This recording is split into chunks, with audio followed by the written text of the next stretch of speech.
तो हेलो दोस्तों, कैसे हैं आप लोग। उम्मीद करते हैं कि अच्छे ही होंगे।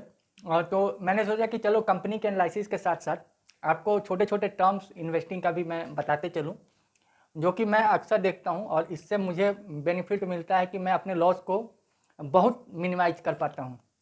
और तीसरी चीज़ यदि बात करते हैं तो एक बिग मल्टीबिगर स्टॉक की तरफ पुशअप करता है। तो उसी सिनेरियो में आज का की टर्म्स जो है इन्वेस्टिंग का लेकर वो प्लेजिंग है। ये एक ऐसा अभिशाप है जो कि हर इन्वेस्टर को देखना चाहिए किसी भी कंपनी को लेकर। क्यों है, इसमें क्या क्या कवर अप करेंगे वो हम बता रहे हैं कि प्लेज होता क्या है और व्हाट विल बी प्लेज, मतलब प्लेज क्या क्या हो सकता है, और pledge why will be pledge, ना मतलब प्लेज क्यों करती है कोई कंपनी। उसके बाद हम देखेंगे कि डाउनफॉल का जो सिनेरियो है कि शेयर्स में क्या क्या होता है, तो वो सारी चीज़ हम देखेंगे, चाहे वो प्रमोटर का शेयर होल्डिंग को हो, फ्लोटिंग हो, demand supply, reputation, sentiment, fear, ये सारी चीज़ हम समझेंगे। और उसके बाद हम समझेंगे कि इम्पैक्ट ऑफ प्लेजिंग जो है वो इन सारे सिनेरियो में आते हैं और उसमें एक्शन क्या होता है, गुडविल कैसे कमज़ोर होती है, और लास्ट में हम समझेंगे कि इसका कंक्लूजन क्या होता है। तो प्लेज के बारे में आपको जानना है। आप ये उम्मीद रखिए कि इसके बाद आपको प्लेज को लेकर कोई कन्फ्यूजन नहीं रहेगा। आप प्लेज देखते ही शेयर होल्डिंग पैटर्न्स में आप ये समझ जाओगे कि कंपनी आगे चल के सही करने वाली है या रॉन्ग डिसीजन लेने वाली है। तो ये सारी चीज़ हम समझते हैं वन बाय वन। सबसे पहले हम समझते हैं कि प्लेज कहते किसे हैं। तो प्लेज मतलब यदि हम रफली एक देसी तरीके से बोले तो गिरवी रखना। अब चूंकि स्टॉक है, कंपनी है, तो कंपनी का प्लेज क्या हो सकता है, उसके स्टॉक ही हो सकते हैं, क्योंकि उसका शेयर्स ही, उसका लैंड, उसका मशीनरी, उसका बैंक बैलेंस, उसके इक्विपमेंट, वो सारे चीज़ उसके शेयर्स में आ जाते हैं। तो शेयर्स को यदि गिरवी रखना है, दैट मीन्स आप अपने कंपनी का land, stock, inventory, machinery, goodwill, brand सब रख रहे हो। तो ये होती है प्लेज, ठीक है। और उसके बदले में हमें क्या मिलता है वो हम देखेंगे वाई में। बट वाट में देखते हैं कि प्लेज क्या क्या हो सकता है। तो सबसे पहले हम समझते हैं कि SGB, sovereign gold bond, gold pledge रह सकता है। उसके बाद शेयर्स रह सकते हैं और एक्टिव म्यूचुअल फंड रह सकते हैं। बट ध्यान रखिए, यहाँ पे पैसिव म्यूचुअल फंड्स आप प्लेज नहीं कर पाइएगा, ठीक है। आप अपने शेयर को भी कहीं ना कहीं प्लेज कर पाएंगे यदि आप जीरोधा और ये सब में ट्रेड करते हैं। यदि उसके लिए आपको जानना है कि आपको उसको मार्जिन मनी कैसे मिलेगा, तो उसके लिए आप कमेंट कीजिए, मैं उस पर भी एक वीडियो बनाऊंगा। फिलहाल हम ये समझते हैं कि why company will be pledged. तो कंपनी प्लेज्ड क्यों करती है, तो कंपनी का प्लेज का जो मेन कारण है वो होता है मार्जिनल मनी। क्या होता है बॉस, तो मार्जिनल मनी। मार्जिनल मनी वो मनी है कि जब कंपनी को कैपिटल की ज़रूरत हो तो वो क्या करती है कि अपने शेयर्स को प्लेज करती है और उसमें उसे पैसा मिलता है। बट क्या 100%, यहाँ पे समझिए एग्जांपल के तौर पे, यदि कंपनी ए का शेयर 100 रुपीज़ है, ठीक है, एक शेयर से बात करते हैं, कैपिटल की बात नहीं करते, और उसे मार्जिनल मनी चाहिए, तो वो यदि बैंक को देता है कि नहीं हमें यदि 150 का चाहिए, मनी चाहिए, तो बैंक कहेगा कि ठीक है, आपका मार्केट शेयर प्राइस जो है वो 100 रुपीज़ है एक शेयर का, तो आप मुझे 2 शेयर दे दीजिए जिसका कीमत 100 रुपीज़ है, डेट मीन्स 200 रुपीज़। यहाँ फिलहाल आप यही समझिए, ठीक है। तो कंपनी ने क्या किया कि अपने 2 शेयर, मतलब प्रमोटर ने वो गिरवी रखा 200 रुपये के एवज में, और बैंक ने उसे 150 दिया। यहाँ पे बेनिफिट क्या मिला कंपनी को कि ये 150 रुपीज़ इसे मार्जिनल मनी मिली। अब इस मार्जिनल मनी में ये वर्किंग कैपिटल जो है ये किसी भी चीज़ पे रन करा सकता है बाकायदे। अब इसका केवल इसे इंटरेस्ट पे आउट करना पड़ेगा। जब ये रीपेमेंट करेगा 150, तो इसके जो ये प्लेस शेयर हैं वो वापस प्रमोटर के पास आ जाएंगे। कोई कन्फ्यूजन नहीं।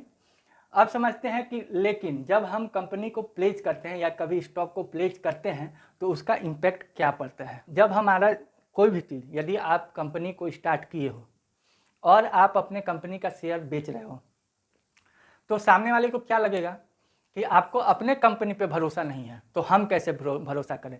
तो ये चीज़ जो है, यदि आप सेल करता है कोई भी प्रमोटर अपना शेयर, ठीक है, यदि सेल करता है तो ये निगेटिव चीज़ होता है और इस कारण जो है डाउनफॉल शेयर्स होते हैं। बट इसमें यदि प्रमोटर प्लेज भी करता है, ठीक है, तो भी ये लगता है कि नहीं, प्रमोटर जो है वो कहीं ना कहीं कैपिटल जनरेट कर रहा है और उसे कहीं उस सामने वाले कंपनी में ये देखने को नहीं मिलता कि इसका इन्वेस्टमेंट आने वाले समय में कहीं ये करने वाला है। तो अब तो ठीक है, उतने निगेटिव इम्पैक्ट से नहीं देखते लोग, लेकिन कोई कारणवश भी नहीं है और यदि प्रमोटर प्लेज कर रहा है और वो भी हाईली प्लेज्ड है, यदि आपका 100 में से 100 गिरवी ही है, तो आपको तो कैपिटल मिल चुका होगा, बट इन्वेस्टर किस चीज़ पे जाएंगे, अनप्लेस्ड शेयर पे ना कि प्रमोटर का स्टेक है कि नहीं है, क्योंकि हम अक्सर देखते हैं कि 40-50% यदि किसी प्रमोटर का होल्डिंग अनप्लेस्ड है तो कंपनी जनरली अच्छी होती है।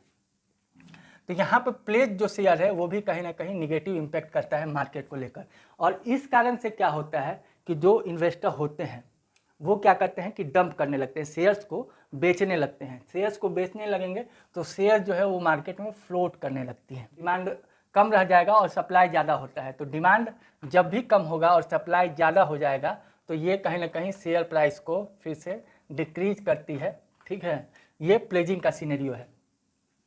अब समझिए, फिलहाल यहाँ पे हम थोड़ा सा होल्ड डाउन करते हैं। अब यहाँ समझते हैं एक्शन क्या होता है कि यदि कंपनी जो है ये 200 के एवज में 150 यानी 75% इसे मार्जिन दे रही है, तो जैसे मार्केट में ये 150 लेके आया और यहाँ से शेयर प्राइस डाउन हुए तो क्या होगा, शेयर प्राइस डाउन हुए तो इसका मान लीजिए कि ये हो गया 75 150 करीब या 125 के करीब हो गया दो शेयर्स की कीमत।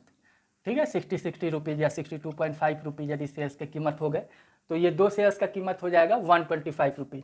अब बैंक फिर कहेगी कंपनी से कि भैया आपके वैल्यूएशन के अनुसार आपका जो है शेयर्स का दाम कम है तो आप कुछ शेयर्स और दीजिए। तो यहाँ पे क्या करेगी स्टॉक कंपनी जो है वो फिर से एक शेयर देगी जो कि 62.5 होगा। ठीक है, तो यहाँ पे फिर से आया, फिर मार्केट में आया कि नहीं, फिर कंपनी अपना प्लेस शेयर की तो फिर डाउन होगा। ऐसे सिनेरियो में होते होते क्या होता है कि 100% ऑफ द प्लेजिंग जा सकती है। तो अब यहाँ पे दो तरह से कर सकता है कंपनी। पहला, या तो शेयर्स और बैंक को दे दे, ठीक है, अपना जो ये डाउन हुआ है उसको मार्जिन को फिलअप करने के लिए, या तो वो रीपेमेंट कर दे। रीपेमेंट किस सिनेरियो में होगा, तो रीपेमेंट देखिए 150 रुपीज़ 200 दो शेयर्स दिया था बट यहाँ पे शेयर्स 125 के वैल्यूएशन पे रह गए, तो वो क्या करेगा कि ठीक है हम एक काम करते हैं कि 70 रुपीज़ आपको पेड कर देते हैं, दैट मीन्स 80 के एवज में 125 हो जाएगा। तो ये दो कारण होता है। जब ये रीपेमेंट का सिनेरियो होगा तो वो गुड इम्पैक्ट करेगा कहाँ, ये सारे चीज़ों पे। इससे ये पता चलेगा नहीं प्रमोटर इन्वेस्टमेंट के लिए लिया था बट अपने मार्केट शेयर प्राइस को गिरते देखकर उसे कंसिस्टेंस है जिसके कारण उसने रीपेमेंट किया, बट जब वो शेयर और प्लेज करेगा वो और निगेटिव इम्पैक्ट में जाएगा।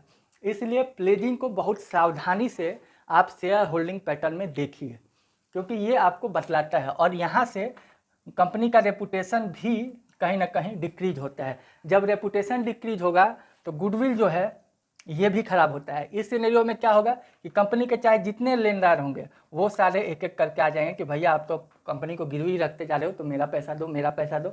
ऐसे में कैपिटल जो यहाँ से जुटाई थी कंपनी वो इन्वेस्ट ना करके अब वो जो है उनको देने लगती है, तो इससे और प्लेजिंग में बढ़ता है और शेयर का दाम घटते चला जाता है। तो ये प्लेजिंग एक तरह से अभिशाप है किसी भी कंपनी को लेकर।